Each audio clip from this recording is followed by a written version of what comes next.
Je pense que il faut commencer à se poser la question d'entamer une psychothérapie quand on a l'impression qu'on a du mal à avoir prise sur sa propre vie.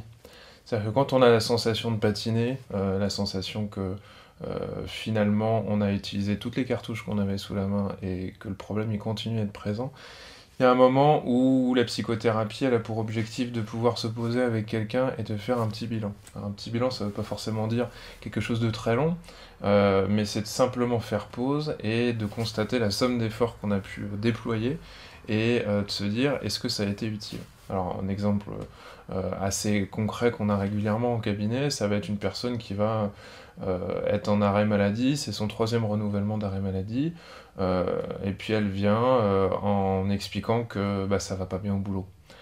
Donc elle repousse le moment fatidique de la reprise à ce moment-là. Le médecin expliquant au psychothérapeute qu'il ne va pas pouvoir faire ça indéfiniment. Le psychothérapeute peut constater que la personne finalement déploie toujours la même somme d'énergie dans la même direction, à savoir qu'il faut retourner au boulot. Et le psychothérapeute constate à ce moment-là que la personne ne va pas bien, que de prendre un médicament ou de renouveler un mois d'arrêt maladie de plus, ça ne réglera pas le problème. Puisque, et il faut bien se poser la question souvent, il faut se demander tout de même si toutes ces actions vont permettre de réellement régler le problème qui serait un peu sous-jacent. Alors quand je dis sous-jacent, il ne faut pas forcément imaginer des profondeurs incroyables. Tout simplement, quand la personne ne veut plus retourner au boulot, bah, peut-être qu'il y a des questions à se poser en termes de relations avec les collègues, peut-être que la personne n'ose pas se dire que ce boulot n'est pas fait pour elle. Et pour pouvoir se poser cette question, encore faut-il faire pause un petit instant et ne pas croire que avaler un médicament va nous faire oublier ou passer à autre chose. On n'a finalement qu'une vie, elle peut rapidement perdre de son sens, et je pense que le psychothérapeute doit permettre à un moment donné d'aider les gens à faire un petit bilan et à se demander qu'est-ce qui se passe. On peut avoir d'autres exemples, on peut avoir une maman qui constate qu'avec sa fille, il y a des crises de colère, et puis elle se met à tout casser, et puis elle écoute plus rien, et puis elle rentre, il est 1 heure du matin, euh, et puis finalement c'était une enfant qui était très joviale, très sympathique, elle écoutait beaucoup sa maman, et puis c'est plus le cas. Bon, une fois les discussions épuisées, une fois les discussions avec toute la famille autour d'une table bien faite, et constatant que la fille va toujours pas bien et continue à faire n'importe quoi, il peut être de bon ton d'aller s'interroger avec quelqu'un dont c'est le métier, d'essayer de comprendre qu'est-ce qui s'est joué et qu'est-ce qui a pu nous échapper. Puisque finalement, quand on va en psychothérapie, c'est qu'on sait qu'on souffre, c'est qu'on a un minimum conscience de soi, mais qu'on n'arrive pas à voir finalement des solutions qui sont peut-être sous nos yeux. Donc le psychothérapeute, là, à ce moment-là, il va se positionner et peut-être interroger la famille. Si on constate que cet enfant a été trop chouchouté par sa maman, on pourra un petit peu élaguer ça avec la mère et voir qu'est-ce qui se passe à ce moment-là. Ça peut paraître un peu paradoxal ce que je dis, parce qu'on peut se dire si elle est chouchoutée par sa mère, il n'y a pas de raison que ça n'aille pas.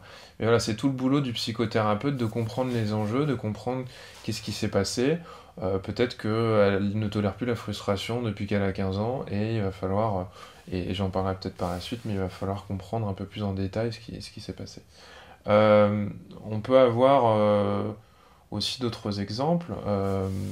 Une femme, par exemple, qui va constater que ça fait au moins le sixième couple qui ne fonctionne pas. Euh, Exemple assez typique, on a tous autour de nous quelqu'un qui, malgré toute la volonté du monde, désire ardemment être en couple, mais qui, au moment où la brosse à dents dans le pot est posée, va avoir des angoisses très intenses et plus ou moins se rendre compte qu'elle met fin à la relation. C'est en même temps pas ce qu'elle veut, et c'est en même temps une solution de fuite qu'elle a prise de manière automatique. Euh, donc les gens, la plupart du temps, peuvent avoir conscience de pourquoi ils font des choses qui ne leur font pas du bien. Et le boulot du psychothérapeute, donc, c'est pas toujours de prendre conscience, mais de trouver des solutions parfois un peu concrètes pour que la personne puisse agir autrement. Parce que finalement, si vous avez une amie qui vous dit j'en ai marre d'être les week-ends toute seule, et puis toi t'as réussi ton couple, et puis moi j'y arrive jamais, euh, très rapidement, elle dira face au psy qu'elle a des soucis quand elle est protégée peut-être par un homme et que ça l'angoisse, mais elle vous dira, et c'est ça qui est intéressant, je ne sais pas pourquoi, mais à chaque fois ça se finit comme ça. Et le fameux je ne sais pas pourquoi, c'est pas une question uniquement philosophique, c'est une question tout simplement de vision. Quand on est dans sa propre vie, on peut pas tout voir en fait. Euh, je peux prendre la métaphore de la conduite. Quand on conduit, en fait, par définition, on a toujours des angles morts. C'est pour ça qu'on vous demande de tourner la tête, parce que le rétroviseur ne vous permet pas de tout voir. Et quand on va voir un psychothérapeute, bah, on est en train de se dire que on est dans sa propre vie, mais qu'il nous manque des informations pour pouvoir comprendre pourquoi on agit parfois d'une manière contradictoire, paradoxale.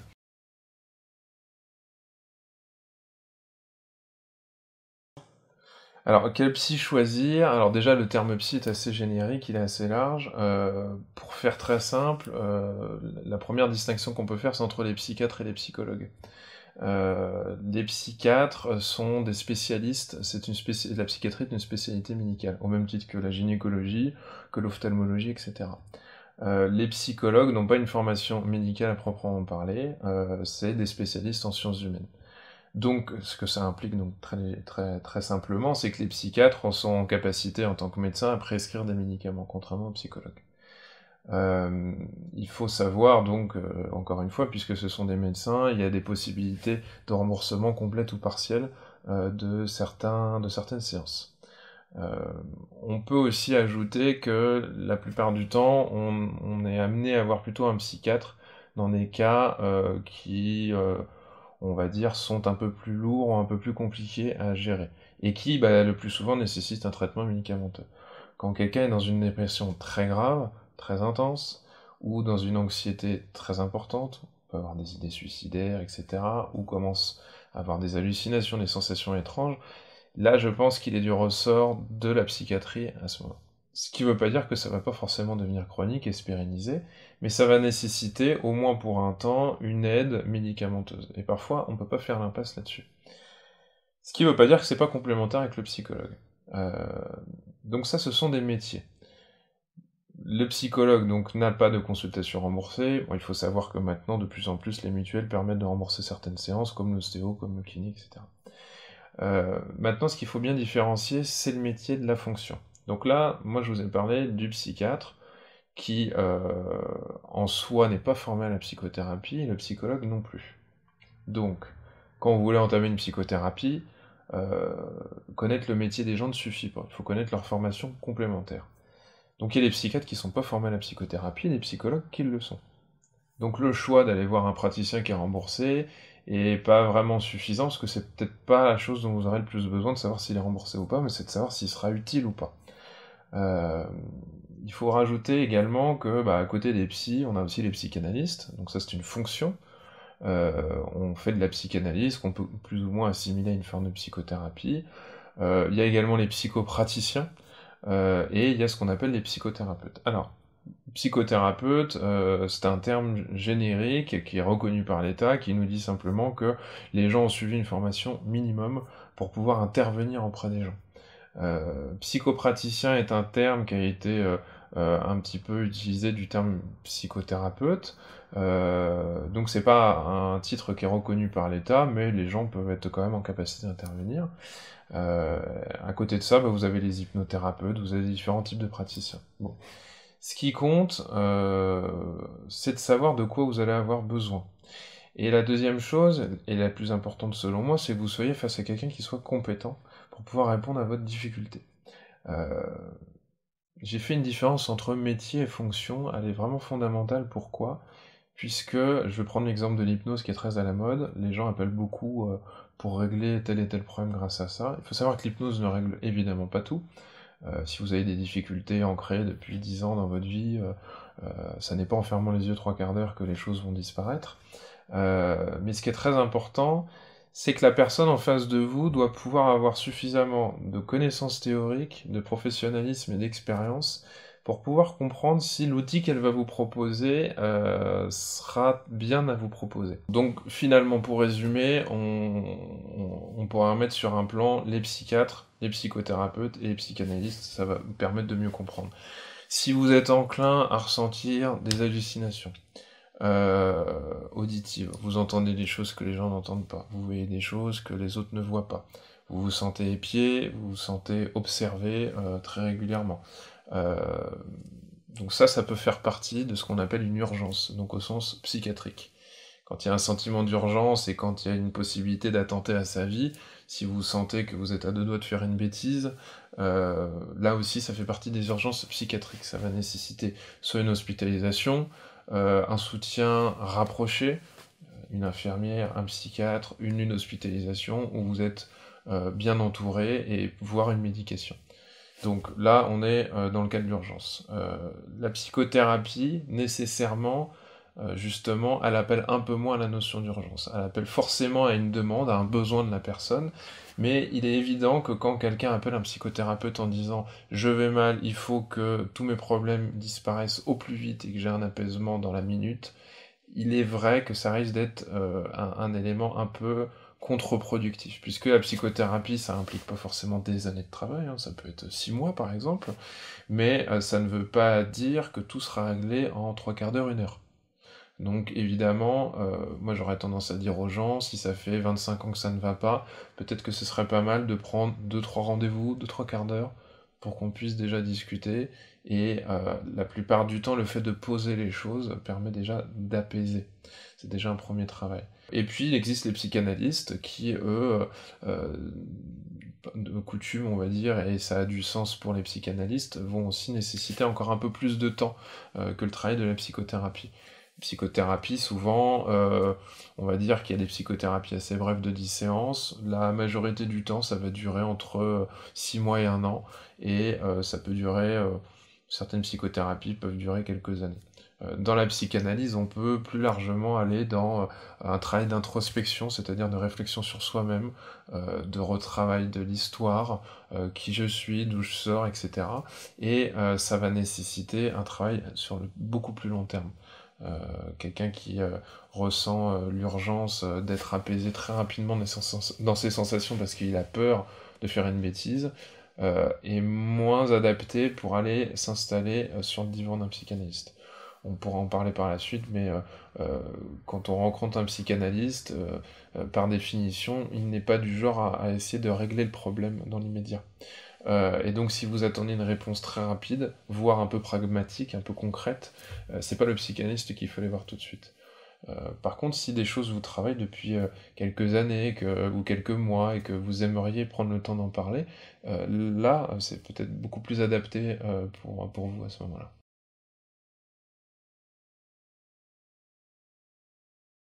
Une psychothérapie, c'est la rencontre d'une personne qui est finalement experte de sa vie.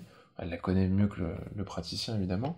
Mais comme on l'a dit tout à l'heure, elle a certains angles morts, elle voit certaines choses se répéter, elle a certaines souffrances qui reviennent régulièrement, elle a certains blocages qu'elle commence à identifier, qu'elle ne comprend pas et qu'elle n'arrive pas à dépasser.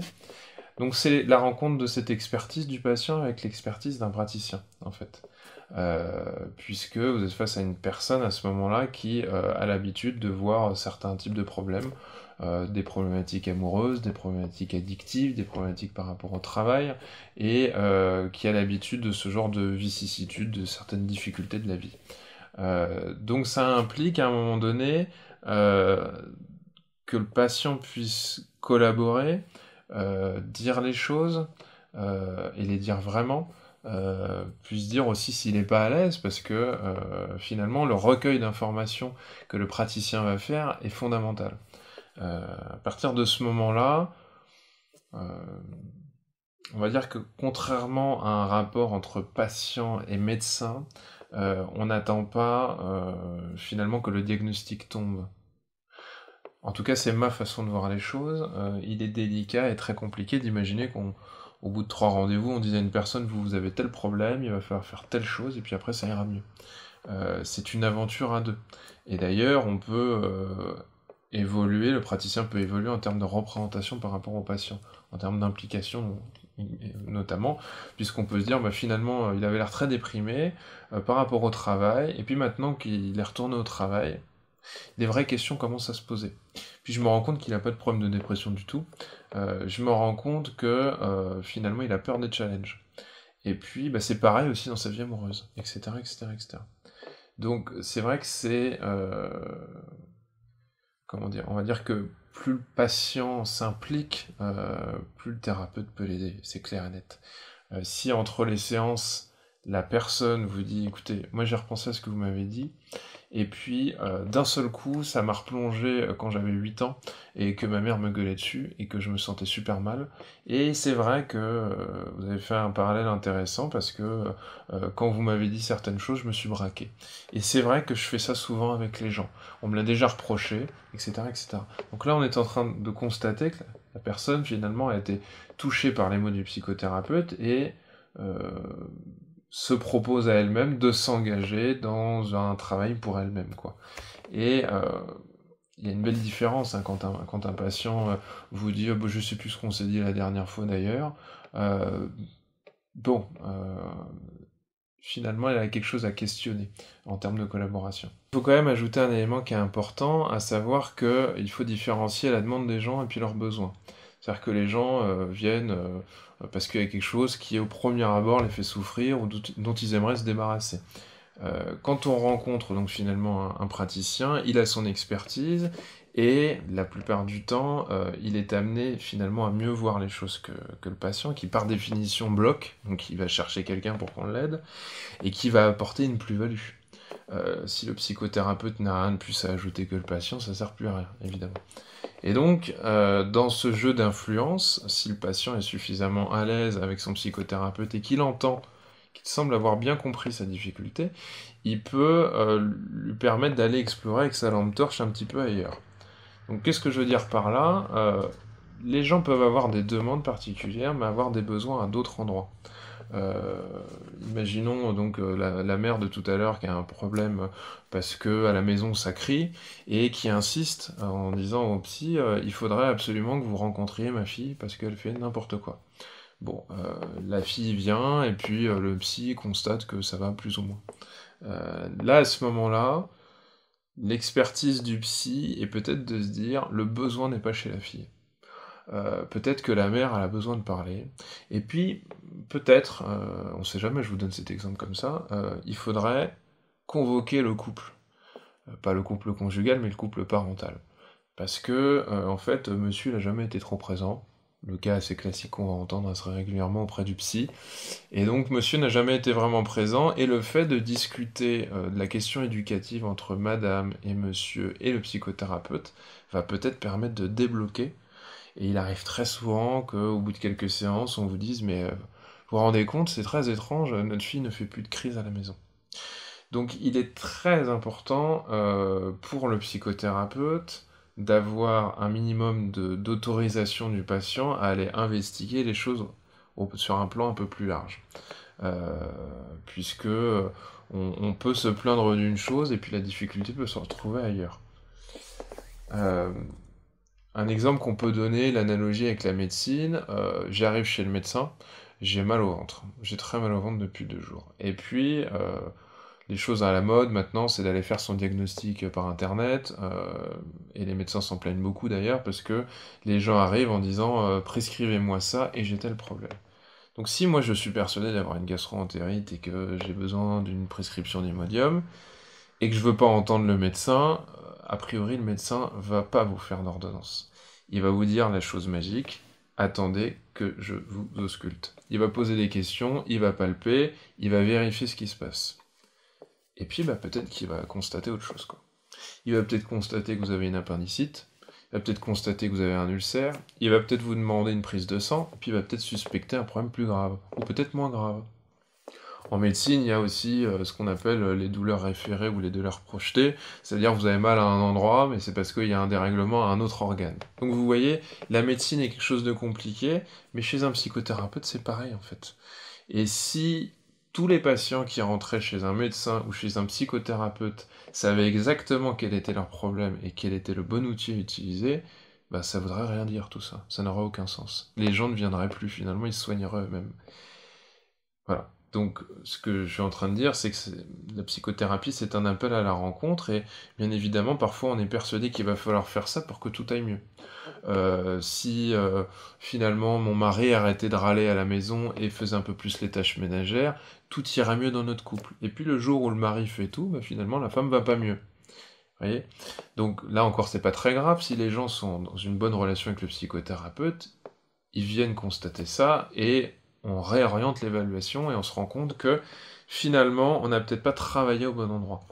Mais voilà, s'il y a une déception, les gens sont amenés à partir parce qu'en fait, ils ont fait une commande, la commande est validée, mais ça ne va pas mieux.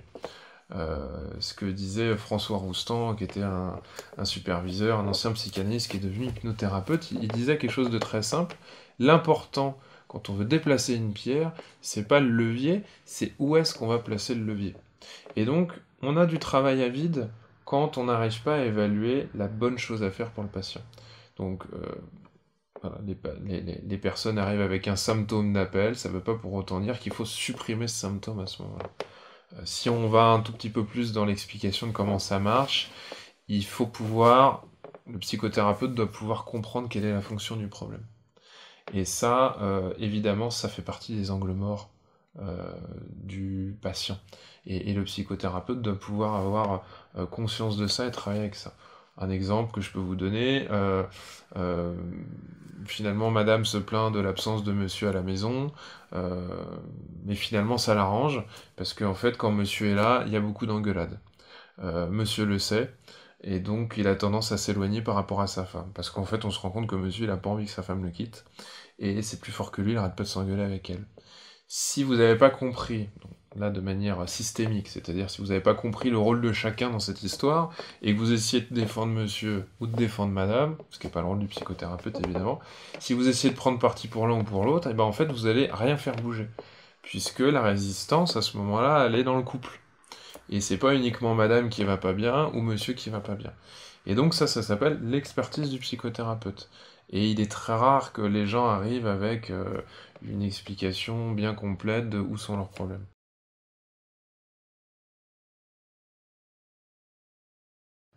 Alors, pour commencer, il faut savoir que des psychothérapies, comme on le sait, il y en a plein qui existent, et il y en a plusieurs centaines même. Mais pour résumer, on va dire que depuis un peu plus d'un siècle, on pourrait délimiter quatre grands courants en psychothérapie. Le premier courant qui est apparu, c'est le courant psychanalytique, euh, par la suite le courant cognitivo-comportemental, puis humaniste, puis systémique. Alors, je vais donner un exemple assez concret. Une dame, depuis son divorce, est très déprimée. Elle pleure toute la journée, elle ne va pas bien, etc. Je vais vous donner un peu comment on pourrait, alors c'est un peu caricatural, mais comment ces quatre courants pourraient approcher cette problématique, en tout cas cette personne. Dans le courant psychanalytique, on pourrait, enfin cette dame en allant voir un psychanalyste pourrait être amenée à comprendre qu'est-ce qui fait qu'elle est si affectée par ce divorce. Et le psychanalyste pourrait mettre un peu en lumière le fait que les relations qu'elle a pu observer quand elle était enfant entre ses parents a peut-être un impact encore aujourd'hui, ce qui fait qu'elle a énormément de mal à sortir de cette dépression. En allant voir le psychanalyste, elle se rend compte qu'elle n'a jamais pu faire le deuil du divorce de ses parents, qu'elle a toujours été instrumentalisée, et que finalement elle culpabilise à l'idée de rendre ses propres enfants malheureux. Dans une approche cognitivo-comportementale, c'est des approches beaucoup plus brèves, où on va rester très pragmatique, très concret. Donc le passé nous intéresse mais dans cette approche, mais ce qui est important, c'est qu'est-ce qu'on peut faire maintenant.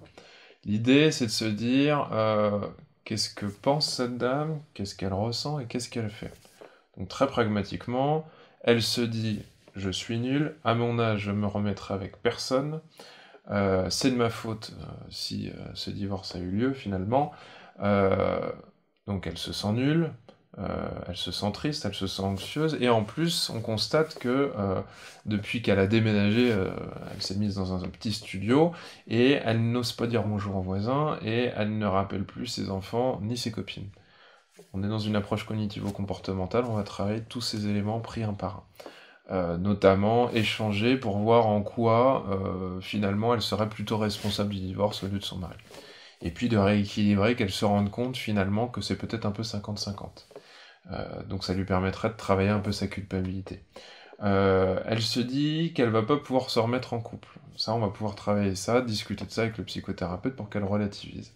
Ce qui va être intéressant aussi, c'est de faire ce qu'on appelle de l'activation comportementale, c'est-à-dire: «Madame, désormais, vous allez simplement dire bonjour à vos voisins». Et puis le psychothérapeute va encourager cette dame à rappeler ses filles. Que ce soit un rituel, vous passez un coup de fil tous les samedis, même si vous n'avez pas grand-chose à dire. Et puis ce serait pas mal de rappeler cette copine à laquelle vous pensez depuis 6 mois et vous n'osez pas le faire. Pourquoi le psychothérapeute fait ça? Parce qu'il va la remettre en route. C'est-à-dire que là, on n'est pas simplement en train de parler, de discuter, d'échanger, mais on va bousculer la personne pour qu'elle puisse revivre une nouvelle expérience, pour qu'elle puisse casser ce cercle vicieux d'auto-exclusion qu'elle a mis en place. Elle n'a pas envie de s'exclure, mais c'était plus fort qu'elle. Pour se protéger, elle s'est éloignée des gens. Et donc quand elle vous dit oui, moi je me sens seule et exclue », la réponse du psychothérapeute c'est oui, oui, clairement. Vous ne vous faites pas d'illusions, c'est exactement ça que vous avez malgré vous mis en place. Donc on va activement, très concrètement, casser ça. C'est le fameux exemple que je donne souvent, c'est quand on a eu 18-20 ans, il y a un soir on déprime, et puis on a une copine ou un copain qui nous dit on va en boîte, et puis on n'a pas envie d'y aller. On boude, on fait la tête. Et puis la personne nous tire, et puis on râle, et puis finalement, alors ça peut être une soirée par exemple, pas forcément en boîte, on commence à discuter, on fait du lien avec les gens, et puis on commence à rire. Et puis à la fin, l'ami nous dit bon bah on va rentrer. Et puis sur le retour, on dit bah ça me fait du bien en fait. Et la prochaine fois que tu sors, finalement, ce serait bien que tu me ramènes à sortir. Qu'est-ce qui s'est passé là? La personne constate que ses émotions ont changé et elle a souri par elle-même. On lui a pas fait un débat philosophique pendant 3 heures en disant tu devrais sortir, ça te ferait du bien. On l'a pris par la manche, on l'a sorti de son cercle vicieux pour qu'elle rentre dans un cercle vertueux. Et donc l'activation comportementale, ça ressemble un petit peu à ça aussi. Donc voilà, ça peut être un exemple d'éléments sur lesquels on va travailler. Dans l'approche humaniste, euh, là, on a moins d'outils très concrets de la part du thérapeute parce qu'on part du principe que le thérapeute, par ses qualités personnelles, notamment le fait d'être empathique, d'être à l'écoute et d'être très connecté à l'expérience de la personne, va déjà pouvoir permettre à cette dame de se reconnecter elle-même à ses sensations. Puisque quand on n'est pas bien, on a souvent tendance à s'éloigner, à ne pas vouloir ressentir. Euh, une des choses intéressantes quand on est dans une posture humaniste, parfois, c'est euh, qu'en poussant finalement indirectement la personne à se reconnecter à ses émotions, elle puisse se dire, c'est vrai, en fait, j'ai des angoisses plus profondes derrière. Sachant que quand on est dans cette vision-là en tant que thérapeute, on se dit que bah, l'humain est pris par des angoisses qui sont tout à fait normales en fait, et qu'il va falloir trouver un peu un équilibre avec ça. Ça peut être l'angoisse de liberté, ça peut être l'angoisse d'être aimé, ça peut être l'angoisse de la mort, ça peut être l'angoisse du manque de sens de la vie. Et donc à partir de ce moment-là, quand on a réussi à identifier des lignes directrices qui paralysent la personne et qui l'empêchent de pouvoir dépasser le problème, on va pouvoir parler des vraies questions. Et peut-être que cette dame, elle se dit finalement, la vie n'a aucun sens. Et je me rends compte que même avec mon mari, finalement, ça venait colmater quelque chose. Je me suis toujours trouvé inutile. Et le fait d'être seul aujourd'hui me fait comprendre que je me sens vraiment inutile. Là, vous êtes en train de toucher dans une approche humaniste à quelque chose de fondamental. Donc vous voyez, par rapport à tout à l'heure, la demande c'est je suis triste, j'ai divorcé, mais le besoin derrière, le psychothérapeute, là, s'il a un peu de nez, il se rend compte que l'idée c'est pas qu'elle se remette en couple en fait, demain. Ça réglera pas le problème. C'est qu'elle puisse faire quelque chose de cette angoisse, la dépasser, pour pourquoi pas se remettre en couple, mais d'une manière plus sereine, non, quelque chose de plus solide. L'approche systémique, elle part du principe qu'il n'y a pas de cause à chercher chez une personne en particulier. Qu'on est toujours relié à un groupe de personnes, à un système, alors ça peut être au travail, ça peut être dans une famille, et que finalement, quand on veut essayer de modifier quelque chose, il faut pouvoir, comment dire, essayer de ne pas chercher quel est le premier entre l'œuf et la poule. Donc, est-ce que le divorce s'est fait parce que madame était trop exigeante? L'idée en systémie, c'est certainement pas de se dire ça, c'est de se dire que dans la communication, il y avait quelque chose qui ne fonctionnait plus. Et donc, si elle est amenée à rencontrer un homme, par exemple, et qu'il y a des difficultés, l'idée, c'est pas d'essayer de, comment dire, réparer ou faire de la thérapie chez cette dame, mais c'est d'essayer peut-être de la rencontrer avec nouveau monsieur avec qui elle s'entend moyennement, mais qu'elle aime, et d'essayer de comprendre non pas en quoi lui ne fonctionne pas bien, en quoi elle fonctionne pas bien, mais de voir dans quel schéma de répétition ils se retrouvent tous les deux. C'est-à-dire que elle, peut-être qu'elle a besoin d'un prince charmant qui va lui dire je t'aime et puis je ne te quitterai jamais. Ce qu'il fait, mais elle, ça va peut-être résonner dans un schéma en elle, c'est quand un homme me fait des promesses et qu'il me dit ça, c'est qu'il me ment. Donc vous voyez que là, on est dans un paradoxe communicationnel. Le monsieur, il n'a pas vraiment conscience de ça, il comprend pas ce il fait les bonnes choses, il aime profondément cette dame, on imagine que c'est 2 ans après, il aime profondément cette dame, elle le sent, mais c'est plus fort qu'elle. Quand il lui envoie ce signal, ça la crispe en même temps que ça lui fait plaisir. Mais elle se rend pas compte, elle sait pas ce qui se passe. Et donc là, on peut avoir besoin, dans une approche systémique, d'avoir les deux personnes en présence pour pouvoir démêler un petit peu, euh, pas vraiment démêler d'ailleurs, je dirais, mais plutôt essayer de comprendre dans quel manège on est. Il y a un thérapeute qui s'appelait Moni El-Kaïm qui donne un exemple sublime par rapport au couple. Il dit, finalement, c'est comme dans les tourniquets d'immeubles, parfois vous êtes à deux et puis vous êtes bloqué. Et puis il y en a un qui dit, c'est toi qui bloques le tourniquet, et l'autre qui dit, mais non, mais c'est toi qui bloques le tourniquet. Et donc la question, c'est pas de savoir qui bloque, c'est de comprendre le mécanisme qui chapeaute les deux, comment il fonctionne, et comment ça se fait qu'on est pris dans ce mécanisme. Et c'est vrai qu'une approche systémique, elle peut être beaucoup plus efficiente et moins culpabilisante, et elle explique finalement que les responsabilités, elles sont partagées. Voilà.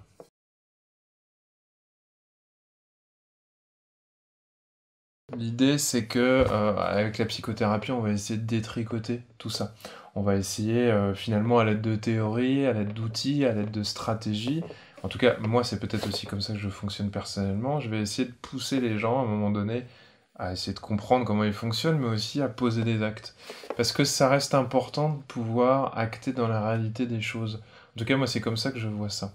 Euh, en agissant ou en constatant qu'on n'arrive pas à faire certaines choses, l'expression que j'utilise souvent, c'est qu'on peut voir un peu mieux comment les gens sont câblés, c'est-à-dire comment c'est fait derrière, quelles sont leurs lignes directrices, qu'est-ce qui les angoisse depuis toujours profondément, quelles sont les zones avec lesquelles ils sont à l'aise, avec lesquelles c'est plus compliqué. Donc ça permet, je pense qu'on est dans une avancée commune où on essaye d'explorer soi-même, on peut faire de l'introspection en passant à l'action. Je vous dis ça parce que on pourra avoir tendance parfois à sacraliser la prise de conscience. Maintenant, si on est un peu retors, on pourrait dire qu'il y a des gens qui savent très bien pourquoi ils agissent d'une façon qui leur rend pas justice, qui leur permet pas d'aller mieux, mais c'est pas pour autant qu'ils arrivent à changer. L'exemple un peu bête que je reprends parfois, c'est celui de Woody Allen qui dit qu'il a fait de la psychanalyse, il sait très bien pourquoi ça va pas, et puis il continue à faire pareil. Donc, pour moi, il y a ce que les gens disent, il y a ce que les gens comprennent, et puis il y a ce qu'ils font. Parce qu'il n'y a rien de plus compliqué dans la vie de dire je sais que je fais des conneries, je sais que je fais n'importe quoi, mais c'est plus fort que moi, j'ai peur de faire autrement, ou alors je constate que je peux pas m'en empêcher. Quand les gens ont un trouble obsessionnel compulsif, ils vont avoir des rituels de vérification. Par exemple, ils vont allumer et éteindre la lumière 50 fois dans la journée, ils vont vous dire mais je sais que c'est idiot, mais je peux pas faire autrement, parce que je suis pris par une angoisse incroyable qui me bouffe, et donc je peux plus dormir, je peux pas sortir de chez moi, etc. Quand quelqu'un a un traumatisme, par exemple, on va appeler un stress post-traumatique, il va faire des cauchemars, il va avoir des reviviscences dans la journée, il va avoir des angoisses, des attaques de panique. Bon, il sait peut-être très bien pourquoi il a ça. C'est pas pour autant que ça va mieux, en fait. Donc la psychothérapie, c'est pas simplement un débat philosophique, intellectuel, ça engage aussi le corps, ça engage les actions. Et pour moi, encore une fois, ça reste mon cas, je pense que chaque jour, on est amené à actualiser ce qu'on fait. Et le propre de l'humain, c'est d'essayer de garder une certaine constance, qui font qu'on vous reconnaît et que vous reconnaissez tous les jours. Et peut-être que la psychothérapie est une façon d'essayer de maintenir la personne dans ce qu'elle est, tout en lui permettant, peut-être paradoxalement, de faire une mise à jour et de pouvoir changer certaines choses. Et on peut avoir un effet papillon parfois. Donc, en psychothérapie, on peut avoir une femme qui vous dit qu'elle va quitter son mari, euh, qu'elle en peut plus. Et puis le psychothérapeute pourrait se dire, au fond, je crois qu'elle le fera jamais. Donc on accompagne cette personne, et puis elle vous dit, si, moi je sais que je vais le quitter, j'en peux plus. Jusqu'au jour, en fait, elle s'effondre en pleurant, elle vous dit, j'y arrive pas. Pour moi, là, à ce moment-là, c'est pas un échec du psychothérapeute, on est en cours de route, on est en train d'avancer. Elle se dit: «Mon psychothérapeute peut pas m'aider, je n'y arrive pas, je suis déprimée», et là, le psychothérapeute, finalement, il lui permet de comprendre comment elle est câblée. Et en fait, cette dame, elle est très angoissée à l'idée d'être seule. Et c'est peut-être ça le problème. C'est pas tant son mari. C'est peut-être que fondamentalement, en fait, son mari, elle l'aime plus, mais elle veut pas se retrouver toute seule. Donc à partir du moment où on a compris ça, on a déjà fait un grand pas. Et la personne commence à entendre ce qu'elle se raconte. Parce que c'est aussi une des grandes difficultés quand on fait de la psychothérapie, c'est que les gens viennent, notamment avec une image d'eux qui est pas forcément la plus réaliste du monde. Ils se disent des choses qu'ils aimeraient faire, des choses qu'ils aimeraient devenir, ils se projettent beaucoup de choses, et il faut pouvoir travailler ça. Donc ce décalage entre ce que je suis et ce que je me dis que je suis est très important. Un autre exemple qu'on pourrait donner, c'est la femme qui va se mettre à retravailler. Donc on continue avec la même dame, par exemple, elle retravaille, ça faisait 15 ans qu'elle était chez elle, elle était femme au foyer, son mari s'en plaignait beaucoup, qu'elle bossait pas, qu'elle ramenait pas d'argent pour le foyer, et puis un jour elle retrouve un boulot. Elle devient, je sais pas moi, secrétaire médicale, bon, à temps partiel. Donc là, on accède à la demande de madame, et on accède à la demande de monsieur. Sauf que monsieur n'est pas content. Pourquoi il est pas content? Parce que ça l'arrangeait bien, en fait, que la nourriture soit préparée le soir.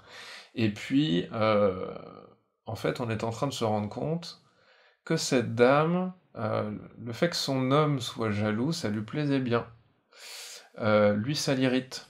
Parce que lui, en fait, depuis que sa femme bosse, il est très angoissé. Il sait pas où elle est. Avant, il savait très bien qu'elle était à la cuisine, ou elle était à l'école pour chercher les gosses. Sauf que maintenant, madame, elle rentre plus, enfin, elle rentre finalement du travail, mais en plus, elle rentre même pas à 17h, elle rentre à 19h, parce qu'elle va aller boire un coup avec ses copines. Et donc là, vous voyez que on accède à la demande de madame, qui est de plus en plus souriante, qui vous dit merci, qui dit merci au psychothérapeute, et puis on a un mari qui est de plus en plus angoissé, de plus en plus agressif, qui commence à lui parler de travers, parce que en fait, il est extrêmement jaloux.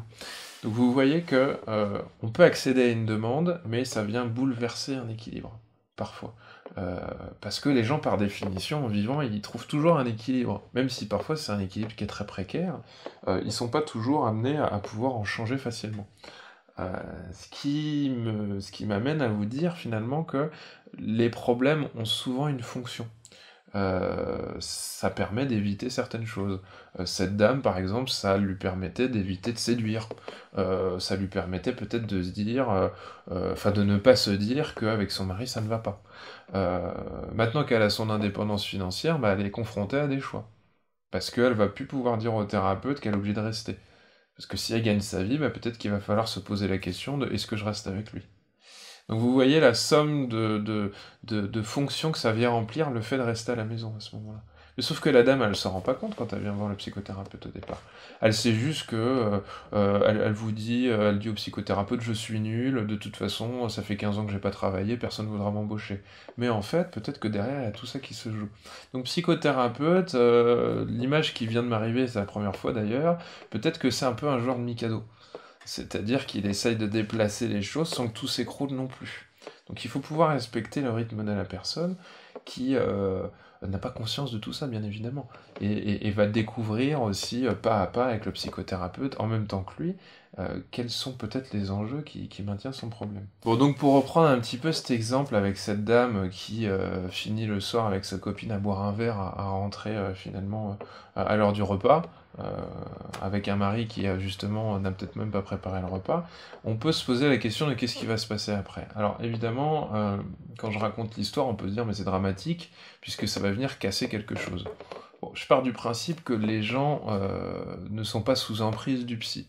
C'est-à-dire que ils vont pas se mettre ils vont pas se mettre en difficulté uniquement parce que une personne qu'ils payent une fois par semaine leur dit de le faire. Donc il faut quand même rétablir un peu les responsabilités des gens. Moi, je pars du principe que cette dame, probablement que si elle continue à aller bosser et à aller boire un coup avec ses copines, c'est probablement parce qu'elle y trouve un intérêt, et peut-être même un meilleur équilibre. Et ce que ça nous dit, c'est qu'à ce moment-là, le conflit qui peut s'opérer, c'est l'équilibre du mari, l'équilibre de sa femme, et donc l'équilibre du couple. Oui, ça met les choses en sursis. Peut-être que ça permettra à cette dame de constater que bah, son mari, elle ne l'aime plus depuis longtemps. Ou peut-être que ça va lui permettre de dire à son mari ce qu'elle pense depuis le début, puis peut-être qu'il va bien l'entendre, peut-être qu'il va venir consulter un psy, peut-être que ça va faire émerger une demande de réajustement du couple.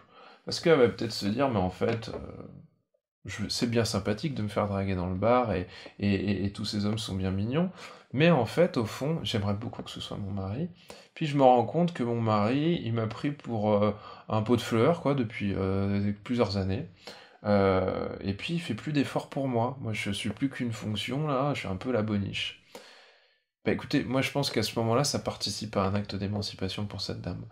Et alors c'est plus facile pour moi puisque je suis un homme, et donc les hommes ont moins peur de moi que si j'étais une femme, mais j'aurais tendance à dire, si ça s'y prête, peut-être que monsieur devrait venir avec sa femme pour qu'on puisse parler de tout ça. Parce que s'il aime sa femme, bah peut-être qu'il va falloir réajuster un peu le couple. On, à ce moment-là, moi j'imagine que le couple c'est un système, et on peut pas partir du principe qu'un système va rester figé jusqu'à la mort. Un système, c'est un élément humain, et à la manière de la respiration, ça doit s'alimenter de l'oxygène et ça doit expirer du CO2. Donc un couple, ça doit vivre. Ça peut pas rester figé comme il y a 30, 40 ou 50 ans. Donc le départ des enfants, la retraite, le vieillissement, etc., etc., le changement d'emploi va faire que le système couple va être déséquilibré. Là, quand la dame est venue me voir, on était dans la crise. Je pense que cette crise, on peut l'accompagner. Peut-être que si le mari se redécouvre une certaine passion pour sa femme, ou alors lui se permet d'aller voir un peu ses copains, qu'elle, elle l'accepte, et que finalement, bah, ils arrivent à se retrouver autour d'un restaurant, ce qu'ils n'ont pas fait depuis 8 ans, bah, il pourrait se passer quelque chose d'intéressant. Peut-être que, vous voyez, là, à ce moment-là, on n'est plus dans la catastrophe du couple qui explose, mais peut-être que madame, par sa souffrance et par son courage à en sortir avec la psychothérapie, elle va permettre au couple bah, de revivre une deuxième étape finalement. Et ce serait peut-être intéressant de voir les choses comme ça. Donc, on pourrait se dire, si on s'arrête au début, bah, finalement, le psychothérapeute, il a accéléré la cassure du couple. Alors déjà, si on s'intéresse au couple, on peut pas dire que le psychothérapeute est là pour que tout le monde reste ensemble quoi qu'il arrive. Il y a des endroits, il y a des situations plutôt où quand un homme est maltraitant et frappe sa femme, bah, peut-être que le psychothérapeute, il doit permettre à la femme de s'émanciper et de partir.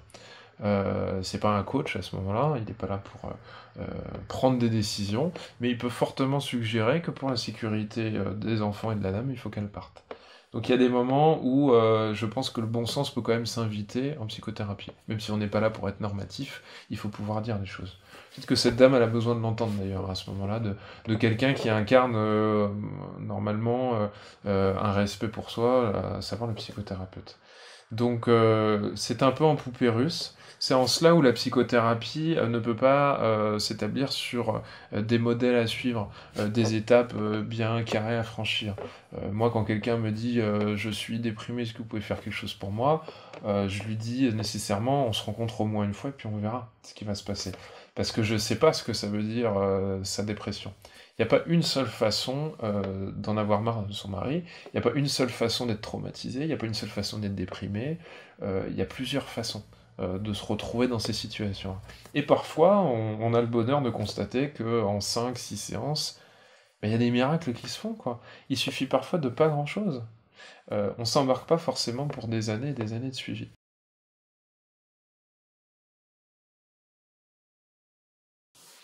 Alors, il faut savoir que, comme je l'ai dit, il n'y a pas de psychothérapie s'il n'y a pas de bonne relation. Maintenant, une bonne relation, ça veut dire quoi? C'est pas toujours très clair. Évidemment, pour commencer, je vais dire quelque chose d'évident, mais un psychothérapeute, c'est un être humain, donc forcément, il peut y avoir des psychothérapeutes qui sont mauvais, pas uniquement parce qu'ils sont pas bons dans leur profession, mais parce que humainement, en fait, ils devraient pas être là ou ils devraient fonctionner autrement. D'où l'intérêt d'avoir parfois une supervision, d'avoir un collègue qui épaule. Euh, il faut savoir, ça la recherche l'a toujours montré depuis des années, que les premiers rendez-vous, les 3 premiers rendez-vous avec le patient doivent bien se passer. C'est-à-dire que la personne doit se sentir un minimum entendue, acceptée, respectée, qu'elle puisse se sentir à l'aise, en sécurité pour pouvoir dire des choses. Si on a l'impression que euh, le psy est très jugeant, mais vraiment très jugeant, agressif, dictatoriale. Je pense qu'à un moment donné, il faut pouvoir se poser les vraies questions. Est-ce que c'est moi qui ressens ça ou est-ce que c'est le psy en face de moi qui a des difficultés personnelles, ce que je lui dis, il n'arrive pas à le gérer. Faut quand même pas oublier que psychothérapeute, si c'est vraiment un métier, il y a des choses qu'on ne devrait pas voir apparaître comme ça. Que moi je puisse dire à quelqu'un, écoutez, je me sens agressé quand vous levez le ton et ça me met mal à l'aise, là on est en train d'explorer ensemble quelque chose. Mais si je me sens agressé par le patient et que je commence à me lever, à lui crier dessus, en fait je suis plus psychothérapeute, ça veut plus rien dire du tout. Ça n'est plus, je ne me sers plus de nos émotions pour avancer, j'en fais une affaire personnelle. Et le psychothérapeute n'est pas là pour régler ses affaires personnelles, c'est clair.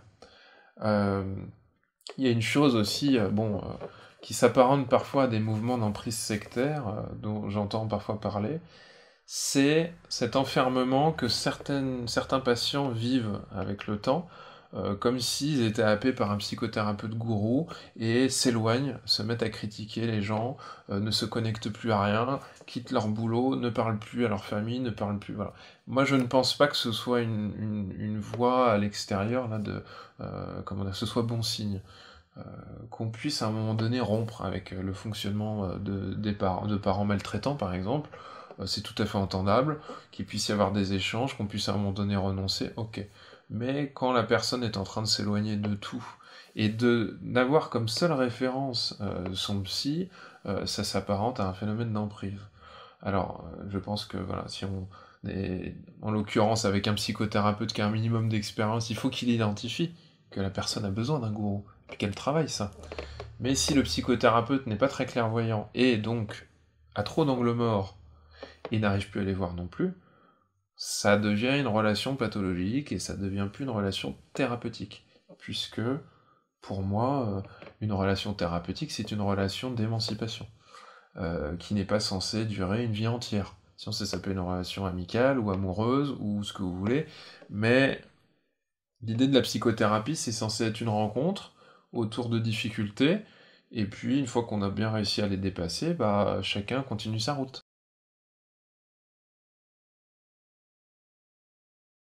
Quand est-ce qu'on finit une psychothérapie, puis comment on la finit, c'est une grande question.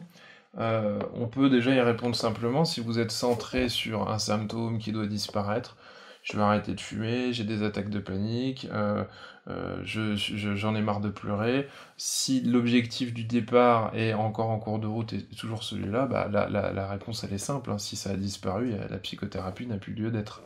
Maintenant, comme je l'ai dit tout à l'heure, parfois un problème peut amener à une discussion. Moi, je pense que déjà, et c'est très important de dire que la fin d'une psychothérapie, ça peut pas uniquement se décider du côté du psy. Ça peut paraître évident, mais je sais que certaines personnes, justement peut-être prises un peu trop dans la dépendance ou dans le regard du psy, attendent la permission pour pouvoir arrêter. Je pense que si on se dit je veux arrêter et qu'on perçoit que le psychothérapeute ne veut pas qu'on arrête, là, c'est prétexte à un échange. Là, c'est prétexte à une discussion parce que vous n'êtes pas du tout d'accord sur la vision entre thérapeute et patient. Donc, habituellement, quand les choses sont entre guillemets assez classiques, la fin de la psychothérapie, elle arrive un peu aux yeux des gens de manière évidente, quoi. Ce qui m'intéresse plus, c'est finalement quand le psychothérapeute se dit c'est terminé et que le patient veut vraiment continuer, ou inversement, le patient se dit j'en peux plus, il faut que j'arrête, et le thérapeute ne voit pas du tout le problème et veut continuer. Là, à ce moment-là, pour moi, on est dans quelque chose de très compliqué, et j'encourage les patients, comme ils le peuvent, à pouvoir à un moment donné verbaliser ça. Et pas uniquement avec les copains et les copines, mais de pouvoir acter ça concrètement et de dire les choses parce que c'est très désagréable quand même d'être face à un professionnel et de lui mettre un lapin, de partir en courant parce que apparemment on lui parle de notre désaccord et puis il veut pas l'entendre. Euh, les Américains utilisent le terme de client qui est pas très beau pour les Français, mais je le trouve intéressant parce que ça veut dire qu'on vient chercher un service. Et donc on a le droit à un moment donné de ne pas être content et on a le droit de dire écoutez, moi je ne comprends pas exactement comment vous faites ou voilà, je suis pas en accord avec votre façon de voir les choses. Ça nous amène finalement à la question de comment on pourrait constater que la psychothérapie a bien fonctionné. Je pense qu'il faut rester assez concret, assez simple, assez pragmatique. Est-ce que les gens sont heureux, plus heureux qu'avant? Est-ce qu'ils sourient? Heu, je crois qu'il y a un équilibre à trouver entre, la question de: «Je veux comprendre pourquoi ça ne va pas» et «Je laisse la vie faire». Il faut pouvoir trouver, voilà, cette balance naturelle. Les gens qui viennent en consultation, souvent, sont obsédés par la question du pourquoi. Si à la fin de la psychothérapie, la question du pourquoi est toujours ouverte, pour moi, il y a de fortes chances que la psychothérapie n'ait pas réussi, en fait. Puisque la vie, c'est un mélange à la fois de réflexion et puis de sensations de vie, quoi. La vie, c'est ça, hein, par définition, et je pense que la psychothérapie doit au moins amener à ça. Heu, donc c'est cette sorte de réduction, d'une tendance un peu obsessionnelle à vouloir comprendre, à vouloir régler ses comptes aussi. Donc il y a une forme de lâcher prise aussi qui doit se faire.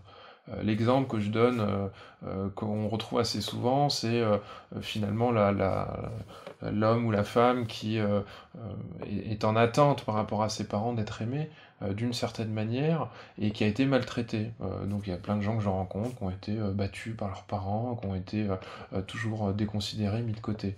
Bon, bah, quand on est face à ce genre de situation dans le présent, pour moi, un des indicateurs qu'on est vraiment en train de s'en sortir, c'est qu'on n'essaye plus de recontacter ses parents toutes les 5 minutes, en espérant un jour qu'ils deviennent ce qu'ils ne peuvent pas devenir. Donc ça paraît très simple dit comme ça à la caméra, mais parfois on est pris par des émotions, c'est plus fort que nous, et on attend quelque chose que l'autre ne peut pas nous donner. Et je trouve que être en paix avec ça, et pas simplement se dire oui oui c'est bon je passe à autre chose, mais accepter profondément et avec on va dire voilà peut-être une certaine dose de spiritualité que finalement euh, les gens derrière mes parents, c'est-à-dire leurs voisins ou mes amis ou telle personne que je connais depuis 3 ans, peuvent remplir une fonction qui est tout aussi satisfaisante. Je pense que ça nous montre que le ruisseau a pu se frayer un autre chemin. Euh, L'idée à ce moment-là, quand la personne continue à appeler ses parents ou à aller vers eux alors que ça ne va pas, moi je me dis que oui, les parents sont peut-être maltraitants, mais la personne est encore en position de se faire maltraiter. Et donc j'interroge ça. Ce qui m'intéresse, donc je reprends souvent la question des parents maltraitants parce que ça revient très très souvent. Ou en tout cas des attentes un peu voilà, déçues. Mais ça peut être par rapport au travail en fait. Si une personne continue à s'entêter, à aller dans un style de travail, à être malheureuse, il y a un moment, il faut aussi, je pense, qu'il signe la réussite ou l'évolution dans la psychothérapie, c'est peut-être d'avoir, non pas essayer de combattre pour correspondre à un système, mais de pouvoir trouver sa place dans le système. Donc si on veut absolument être comptable et que dans toutes les entreprises on n'arrive pas à assurer ce métier, bah, peut-être que la vraie question, c'est pas de prendre un médicament, c'est pas de faire un arrêt maladie supplémentaire, c'est pas non plus d'aller faire des stages pour gérer son burn-out, ou c'est peut-être pas d'aller faire de la méditation. Peut-être que tout ça, ça veut rien dire en fait, si on réfléchit bien. Peut-être que c'est de se demander mais pourquoi on va absolument essayer de rentrer par une porte qui est fermée, quoi, qui nous correspond pas, qui nous met mal. Et donc ça, évidemment que vous avez, la plupart du temps, besoin de quelqu'un qui vous accompagnera 5 séances, 10 séances, 6 mois, 1 an, 4 mois, j'en sais rien. Mais en tout cas, quelqu'un qui vous permettra, à un moment donné, de pouvoir prendre du recul. Parce que par définition, on peut pas avoir le nez dans le guidon et avoir suffisamment de recul. Voilà.